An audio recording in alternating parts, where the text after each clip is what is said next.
Innovative, tough, and downright reliable. And can you believe he's single?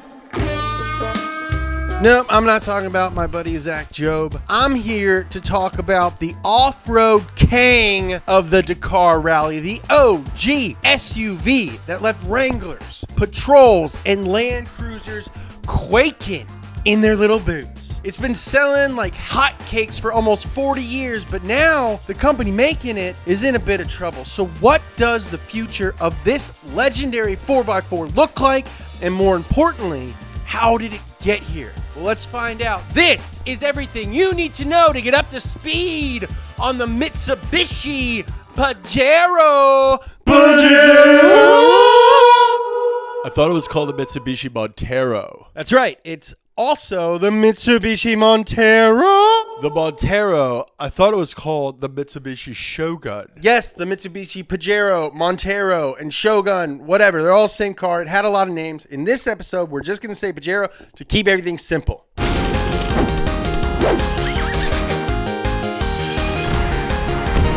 You guys might notice that I'm a little sweaty in this episode, and that is because it's about 95 degrees in Los Angeles today, and we're not going to slow down at all. Still bringing you content, more videos. Actually, got one every day. Hit that subscribe bell to make sure that you don't miss any of it. And also, I'm going to be in the freaking comments for the first hour of every video that I make, and so will all the hosts. So if you don't hit the bell, you won't get notified to when the episode is going.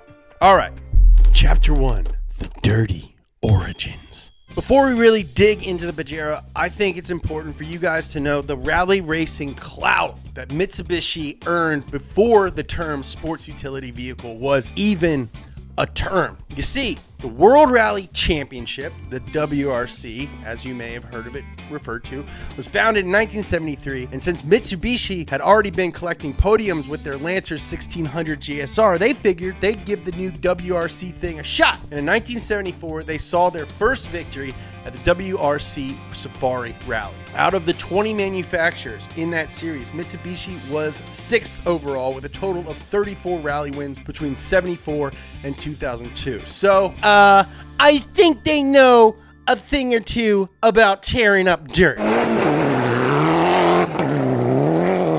Now, back in 1973, Mitsubishi was sipping on green tea and happened to look out the window to find Land Cruisers and Patrols ruling the hillsides. I want to do that. I want to do that too. All right, tomorrow morning, I will be at your house at 6 a.m. We are going straight into making a car that can tear up the hillsides like those Land Cruisers and those Patrols. Dude, I am way ahead of you.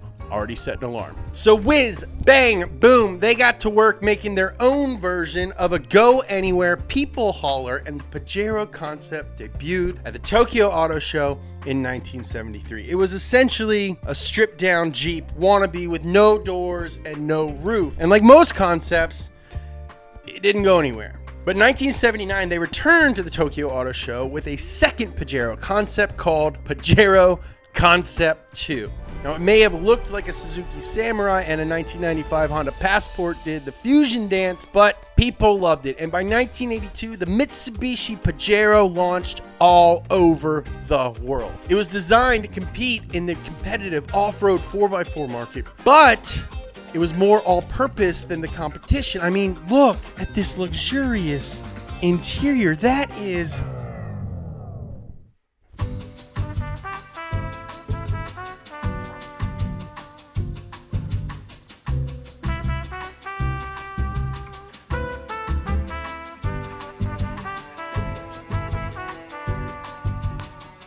I changed my shirt because I can see myself over on my computer, and I thought it made me look fat because that's a 2XL, and I used to wear 2XLs, but now I wear XLs. So anyways, check out that luxurious 80s interior. This thing was stuffed with a bunch of high-tech stuff like coil springs in the back instead of traditional leaf springs. In the 80s, in an SUV, it had adjustable suspension from the factory, 2-speed part-time 4-wheel drive, and even the seats had freaking shocks on them. You could get one in a 2 or 4-door. You could get it with a 4-speed auto or a 5-speed manual. And there were a bunch of engine options, but the one that you really wanted was a 3-liter V6 making around 140 buff horsepower and around 168 pound-feet of torque. Sure, could have used a little bit more power, baby, but it was enough to get you off-road. Now, Mitsubishi advertised the Pajero as a vehicle for everyone, from tough terrain lovers to trout enthusiasts to families looking for a nice everyday commuter. It was marketed the same way SUVs are marketed today, except they were doing it way before anyone else was doing it. Chapter 2, The King of Dakar. Now, at the same time Mitsubishi was making the all-new Pajero, about 185 thrill seekers were getting together in Paris, France, and were about to embark on, in my opinion, the greatest rally the world has ever seen. Oh my God, dude, are you talking about the Paris to Dakar rally? You know I'm talking about the Paris to Dakar rally! Man, I freaking love the Paris to Dakar rally! Sandstorm! Sandstorm! Sandstorm! And since Mitsubishi was advertising the Pajero as the ultimate adventure vehicle, what better way to prove it than winning the Paris-Dakar rally? So they entered a Pajero into the 1983 event, and after a grueling 12,000 kilometer race, the Pajero placed 11th out of 385. And that was an almost fully stocked car. And after that, the hits just kept coming! French driver Patrick Zanaroli and co-driver Francois Jean de Silva dominated the absolutely brutal terrain on their way to winning the now legendary 1985 Dakar Rally. The footage of this race is honestly insane. Rock climbing, huge freaking jumps, and tearing up the freaking coastlines. I want to do that, you guys. And Mitsubishi had proved that it had built the ultimate adventure vehicle, and that's now backed up by a Guinness World Record. I'm serious. Mitsubishi holds the record for most victories of a Dakar rally car between 1985 and 2007. They won it 12 times in 32 years. I freaking love the Dakar Rally, and I think I want to do a whole entire episode of Up to Speed on it. Let me know in the comment section down below if you guys want to see that. It's either one of those things where like it's gangbusters and everyone agrees that they want to see it, or it's like one of those things that like, hey, we don't ever heard of this, maybe we don't care. So honestly, let me know so I can convince all my friends to let me make it.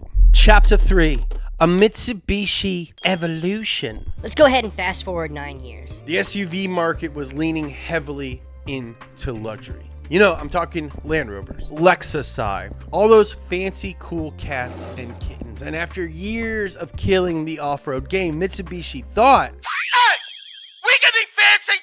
God, Mr. Shouty Man, always shouting. Shouting. So soon after, the 1991 second-gen Pajero appeared, and boy, did this guy have 5-star amenities. I'm talking dual-zone climate control. I'm talking 4-way adjustable front seats, a rear-designed third row, heated door mirrors. You what? Heated side mirrors? I'm embarrassed to ask this question even, but is this a freaking Rolls Royce? And if you thought Mitsubishi was only upgrading the interior, think again, pal, because the second gen came in 4. That's right, 4 different body types. All right, you got the metal top. Nolan's a metal top. You got the canvas top convertible, the semi-high roof wagon, and of course, the high roof wagon.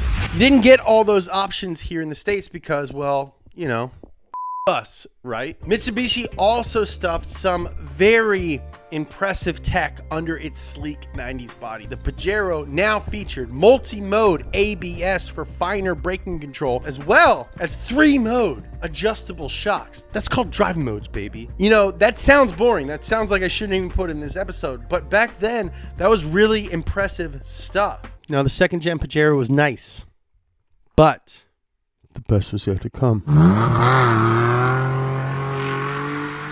1997 marked the debut of the Dakar homologation special, dubbed the Pajero Evolution.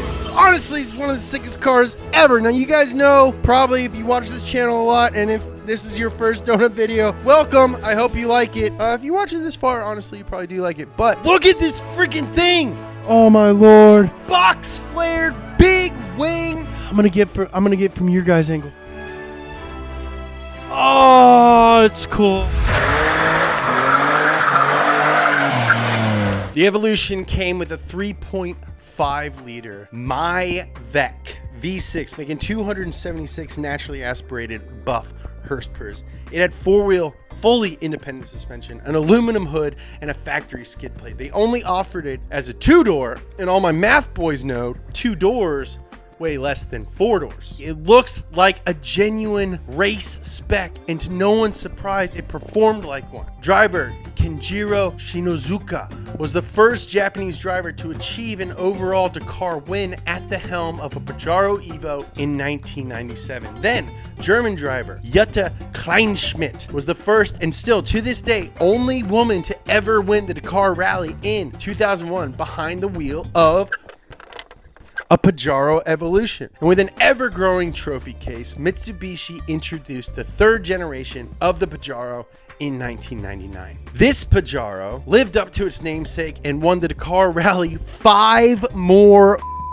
times. It stayed on top thanks to its new unibody monocoque chassis. They also shifted the engine's weight behind the front wheels, making it a front mid-engine car, and moved the gas tank in front of the rear wheels, giving it perfect weight distribution. It is a race car SUV. I want to own one of these one day so bad. So bad. This is my daddy car, even though it's only got two doors. But then in 2006, everything changed when the Fire Nation attacked.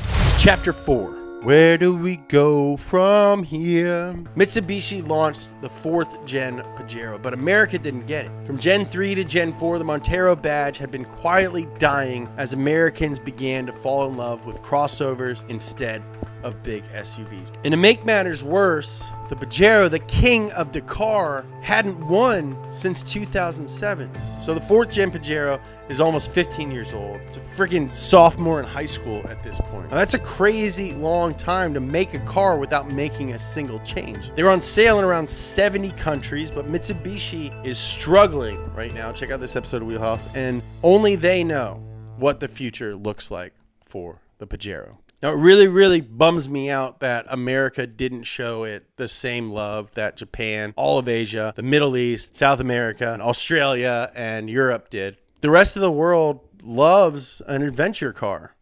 So, what's wrong with us?